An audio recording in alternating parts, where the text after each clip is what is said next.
कक्षा 10वीं के अध्याय 7 प्रश्नावली 7.1 का प्रश्न क्रमांक 6 निम्नलिखित बिंदुओं द्वारा बनने वाले चतुर्भुज का प्रकार बताइए तथा अपने उत्तर के कारण भी दीजिए। पहले प्रश्न में यहाँ पर बिंदु ऋण 1 ऋण 2 1 शून्य ऋण 1 2 ऋण 3 शून्य ज्ञात हैं। इन्हें हम क्रमशः ए बी सी डी मान लेते हैं और दूरी के सूत्र ए बी बराबर करणीय x2 माइनस x1 की घात 2 धन y2 माइनस y1 की घात 2 से यहाँ पे a और b बिंदुओं को क्रमशः x1 y1 तथा x2 y2 मानने पर हमें प्राप्त होता है 1 धन 1 की घात 2 धन 0 धन 2 की घात 2। इसे सरल करेंगे तो 2 की घात 2 धन 2 की घात 2 बराबर करणीय 4 धन 4 प्राप्त हो जाता है और इसे योग करेंगे तब करणीय 8 प्राप्त होता है और इसको हम सरल करें तो 2 करणीय 2 प्राप्त हो जाता है।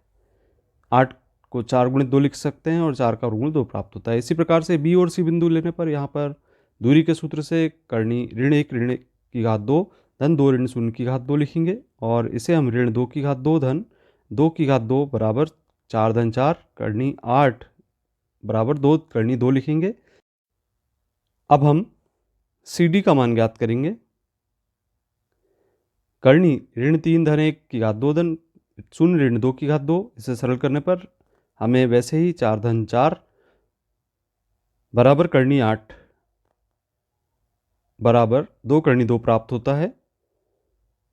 और इसी प्रकार यहाँ पर हम यदि डी ए का मान ज्ञात करें तो करणीय ऋण 1 धन 3 की घात 2 धन ऋण 2 ऋण 0 की घात 2 बराबर हमें प्राप्त होगा 2 की घात 2 ऋण 2 की घात 2। सरल करके योग करें तब 4 धन 4 बराबर करणीय 8 बराबर सरल करने पर 2 करणीय 2 प्राप्त होता है। अब यहाँ पर हम विकर्ण भी ज्ञात कर लेते हैं। AC तथा BD विकर्ण होंगे तो AC विकर्ण और BD विकर्ण लेने पर यहाँ पर हमें प्राप्त होगा ऋण 1 धन 1 की घात 2 धन 2 धन 2 की घात 2 बराबर योग करेंगे 0 की घात 2 धन 4 की घात 2 बराबर 0 धन 16 और यहाँ पर 16 का वर्गमूल 4 होगा।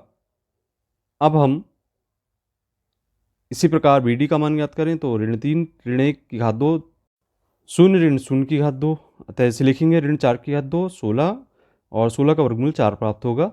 अब यहाँ हम देख रहे हैं कि AB बराबर BC बराबर CD बराबर DA तथा AC बराबर है BD के, दोनों विकर्ण बराबर हैं और चारों भुजाएं बराबर हैं, अतः हम कहेंगे कि दिए गए बिंदु एक चतुर्भुज बनाते हैं और ABCD एक वर्ग है।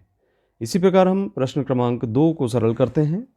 यहाँ पे क्रमशः हम ABCD बिंदुओं को मान लेते हैं और देखते हैं कि AB धन BC बराबर CA प्राप्त होगा।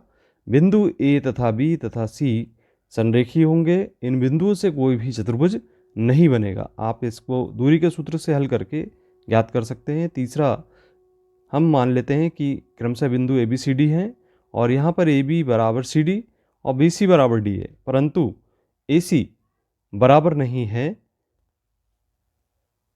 BD के, अर्थात दो भुजाएं आमने सामने की बराबर हैं किंतु इनके विकर्ण बराबर नहीं है, अतः चतुर्भुज ABCD एक समांतर चतुर्भुज होगा।